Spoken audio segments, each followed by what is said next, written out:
Bill is very important to his survival. He is what we call a frugivore, which means most of his diet is fruit. So that extra length on that bill helps him fly around the rainforest of South America, grabbing onto little pieces of fruit that are maybe quite far away from him or along flimsy branches. Now, he's done a wonderful job opening up our presentation today. Let's see a lovely message of conservation with her, which does bring me to a question.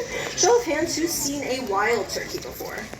Yeah, look at that, whole bunch of you in the audience. Now that is all thanks to a conservation project that took place way back in the 1980s. Before that, turkeys were actually extirpated in Canada, which means they weren't living out in the wild. They could only be found on farms and under domestication. But scientists, researchers, conservationists, they all realized if they put turkeys back into their ecosystem out there, they would help maintain its balance. So they took the time to release 4,400 turkeys across different sites within the province. Now all these decades later, just goes to show how amazing conservation work truly can be and how much they can accomplish. We have just one spud out here today, but she has about 100,000 wild counterparts. Now she's done a great job demonstrating how important conservation is. She's gonna head on home. Why don't we all say bye, Spud?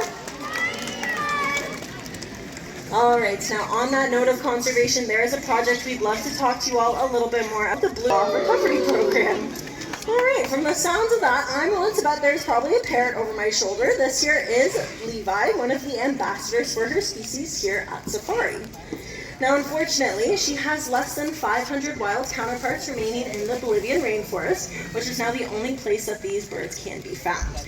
Now, to tackle this, we've been lucky enough to partner up with the World Parrot Trust and establish a breeding program for these birds right here on site at Safari.